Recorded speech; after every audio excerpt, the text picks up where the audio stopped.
मु एक्सपीरियंस करिछि मु जानिछि मो भलिया बहुत लोक एक्सपीरियंस करिथिबे। आमे जेतले बाहर को जाइछु कि कोनोसी नॉन ओडिया लोक सहित आमे भेट होइछु से माने ताच्छल्य करी कहंती जे हम लोग खाने के बाद हाथ धोते हैं, ओडिया लोग हाथ धो धो के खाते हैं। माने होची आमे हाथ धोई धोई खाऊ। बुझी पारथि मु कहा विषय कहूची पखाळ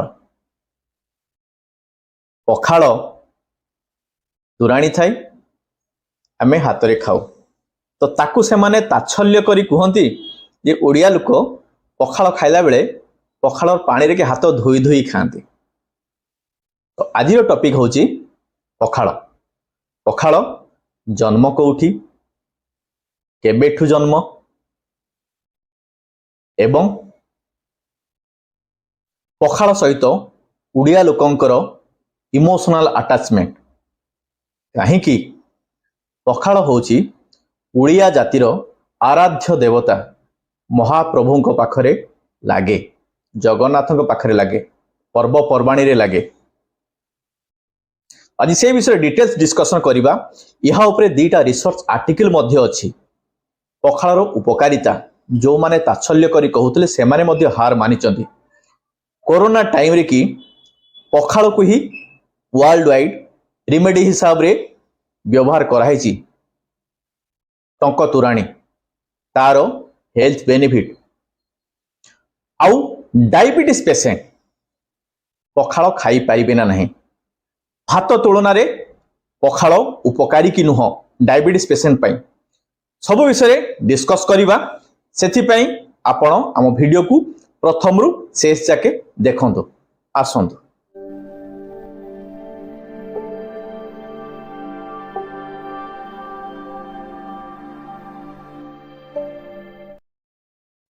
हेलो एंड वेलकम एवरीबॉडी।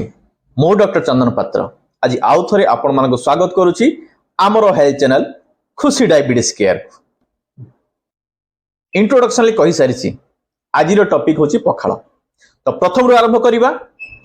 पखाळर जन्म कोठी ओडिसा रे केबे ठारू दशम शताब्दी रु। तो पखाळ ओडिसा रे जन्म दशम शताब्दी रु इतिहास अनुसार जणा जाय। पखाळ खाली ओडिसा रे फेमस नुह।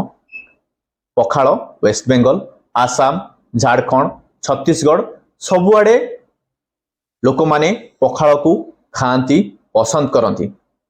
आजिकाली 20 मार्च रे कि गोटे पखाळ दिवस सेलिब्रेशन करा होची। पखाळर महात्म्य एते बढ़िलानी। इनिशिएटिव नैथिले ओडिशा स्टेट गवर्नमेंट बट एबे समस्त सेलिब्रेट करूचंदी। Even capital of India Delhi रे मध्य पखाळ दिवस को सेलिब्रेट करा होची। तो पखाळर महात्म्य एते। पखाळ केते प्रकार? सज पखाळ, बासी पखाळ, जीरा पखाळ, दही पखाळ। सज पखाळ कोन? भात को रोसई करी संगे संगे पानी ढाली की जोटा खांती सेटा सज पखाळ। बासी पखाळ कोन? भात को रोसई कला परे पानी ढाली ताकू मिनिमम 10 रु 12 घंटा रखि देला परे फर्मेंटेड हे जाय। दैट इज कन्वेंशनल पखाळ जहारो इमोशन ओडिया लोकंग सहित अटैच अछि। काहे कि कहिबी पछरे। तापर पखाळ कोन? जीरा पखाळ। एटा छुंको पड़ी कि हुए तो जीरा एका पड़े। तापर होची दही पखाळ। जनरली जीरा पखाळ आ दही पखाळ धनी मानकर पखाळ बोली कुआ हुए। सेलिब्रेशन रे कि विशेष करी एई पखाळटा कही समस्त यूज करंती। किंतु ओडिया गरीब गुरुबा को पाई बासी पखाळ इमोशनली अटैच। सेथि पई खुआ हुए पखाळ केवल फैशन नो, पखाळ गोटे इमोशन। फैशन धनी लोकन को पाई काइना से माने मेजरली 5 स्टार होटल जाती सेलिब्रेशन करंती। किंतु इमोशन गरीब गुरुबा को पाई। इकोनॉमिकल पॉइंट ऑफ व्यू रु पखाळ ओडिया गरीब गुरुबा को पाई बहुत ही इंपोर्टेंट। कहीं कि ना थरे रोसई कले ताको 2-3 जाके से माने खांती।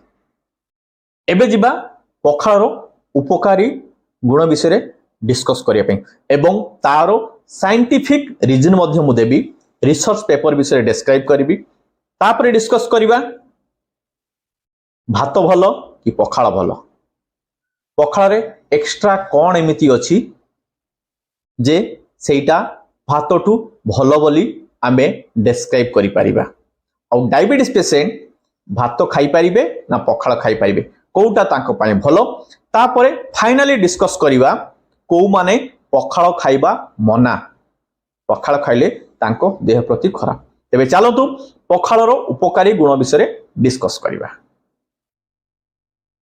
पखाळ किंबा पखाळ तुराणी पीले इम्यूनिटी बढ़े कहीं एथिरे विटामिन B12 अच्छी विटामिन K अच्छी एवं शॉर्ट चेन फैटी एसिड अच्छी पखाळ को प्रोबायोटिक हिसाब रे यूज करा हुए जनरली आई माँ जेजेमा जेतेले पेट खराब होउतला पिला मानकर पुराना काल रे कि से माने समस्त कहउतले तुराणी टिके पी दे पेट ठीक हे जबो झाड़ा ठीक हे जबो नेचुरल ओआरएस हिसाब रे कि पखाळ को मध्य यूज करा हुए वर्ल्ड रो बेस्ट नेचुरल ओआरएस होची पखाळ डिहाइड्रेशन हेले आमे पखाळ तुराणी पिया पई समस्त को कहू पुराना काल रु ए प्रथा प्रचलित अछि पखाळ पित्तनाशक गैस दूर हुए एसिडिटी दूर हुए पखाळ तुराणी पीले आपणकर पेटर जदि अल्सर अछि सेटा मध्य दूर हुए पखाळ खाइले गर्भवती स्त्री लोक मानकर पिलार मानसिक डेवलपमेंट हुए ग्रोथ भलो हुए पखाळर एते सबु उपकारी गुण अछि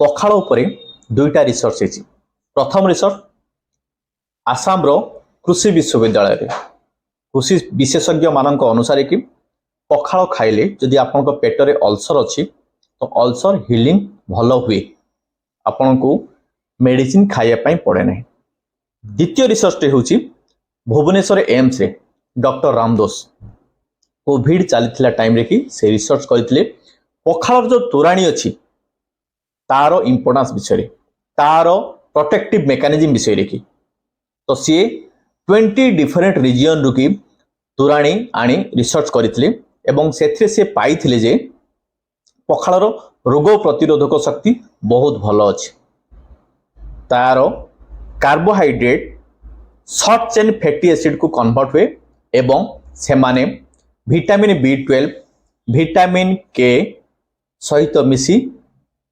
लोकंकर इम्यूनिटी बढ़ाती प्रतिदिन जदि आपण मिनिमम 5 ml तुराणी पिउचंती विशेष करी बासी तुराणी जदि पिउचंती ताहले आपण मानकर नेचुरल वे रे रोग प्रतिरोधक शक्ति बढ़िबो एबे डिस्कस करिबा पखाळ और भात भितर डिफरेंस कौन पखाळ ठू भात सहज रे हजम हुए कारण भात रे जो फाइटिक एसिड एवं ओलिगो सैकाराइड अच्छी से माने भात को हजम होबारे कि असुविधा क्रिएट करती किंतु पखाळ जल्दी हजम हो जाए आ गोटे जिनस होची भात को जदि आपण पानी रे मिसेइकी 10 रु 12 घंटा मिनिमम आपण रखुचंती ताहेले यार कैलोरी नियर अबाउट 60% ड्रॉप हो जाए माने कमी जाए जेमिति धरंतु 100 ग्राम भातर कैलोरी होची 130 ताकू जदि आपण मिनिमम 12 घंटा पानी रे मिसेकी रखिदेबे तार कैलोरी 52 माने 52 को कमी जाए एटाला प्रथम डिफरेंस तापरे होची पखाळ की लैक्टोबैसिलस भलो अमाउंट अछि सेइत पे एटा प्रोबायोटिक हिसाब रे यूज करा हुए पखाळ रे विटामिन B12 बहुत भलो अमाउंट रो अछि एवं पखाळ रो रेजिस्टेंट स्टार्च थिबारु एहारो ग्लाइसेमिक इंडेक्स मध्य कम पखाळ रे सोडियम कम अछि रिसर्च रु जणा पड़िछि भात रे आयरन 3.4 मिलीग्राम अछि 100 ग्राम भात रे कि एवं ताकु जदि पखाळ करा हि जाउची से आयरन अमाउंट आपनक 73.91 मिलीग्राम को बढ़ी जाए सोडियम सेही भली बहुत भलो अमाउंट अधिका अमाउंट रो अछि भात रे कि जोटा 475 मिलीग्राम जदि आपण ताकु पखाळ करचदी सेटा ड्रॉप हेकी 303 मिलीग्राम को माने 303 मिलीग्राम को खसी जाए। पोटासियम पखाल अच्छी 839 मिलीग्राम। कैल्शियम से भाया आपण भात रे 21 मिलीग्राम अच्छी पखाल रे सेटा 850 मिलीग्राम को बढ़ी जाए। यही सब हूँ मेजर डिफरेंस भात आउ पखाल भितरे। भात आउ पखाल डिफरेंस जानी पाले पखाल सहजरे हजम हुए। Pakhala glycemic index in comparison to भात कम, pakhala calorie in comparison to भात कम। तो सेथि पई भात ठू पखाल डायबिटीज पेशेंट पई भलो। बट जेहेतु एटा चाउल सिझा चाउल एते भी भलो नुह जे आपण सफिशिएंट खाई परिवे, किंतु भात जेतको खाइबे ताठू टिके लार्जर अमाउंट रो आपण पखाल खाई परिवे एवं हेल्दी रही परिवे।